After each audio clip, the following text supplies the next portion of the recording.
भरतपुर से आई एक सनसनीखेज वारदात ने पूरे इलाके को हिलाकर रख दिया। एक पत्नी ने अपने ही पति की हत्या कर दी और फिर उसे ऐसे छुपाया कि 45 दिन तक किसी को शक तक नहीं हुआ। मामला भरतपुर निवासी सुरेंद्र शर्मा की हत्या से जुड़ा है, जो आगरा के सिकंदरा क्षेत्र की रेणुका धाम कॉलोनी में अपनी पत्नी रूबी, दो बेटियों और मां के संग रहते थे। पुलिस जांच में जो खुलासा हुआ वो बेहद चौंकाने वाला था। आरोपी पत्नी रूबी ने पूछताछ में बताया कि उसने अपने पति को पहले खाने में नींद की गोलियां मिलाकर खीर खिलाई।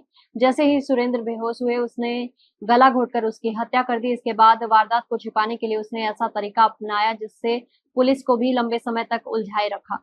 अगले ही दिन उसने बाथरूम में करीब 3 फीट गहरा गड्ढा खोदा और पति के शव को उसमें दफना दिया। इतना ही नहीं, पहचान छिपाने के लिए उसने ऊपर से सीमेंट का फर्श लगवाया और नई टाइल्स भी लगवा दी ताकि किसी को शक न हो। पुलिस के मुताबिक रूबी ने ये पूरी साजिश बहुत सोच समझ कर रची। उसने वारदात के दौरान अपने दोनों बच्चों और सास को जेठ के घर भेज दिया ताकि घर में कोई मौजूद न रहे। इस घटना के बाद वो करीब 45 दिन तक सामान्य जीवन जीती रही और पड़ोसियों व रिश्तेदारों के सामने यही कहती रही कि सुरेंद्र कहीं चले गए हैं। मामला तब खुला जब मृतक के भाई अनिल शर्मा को कुछ बातों पर शक हुआ।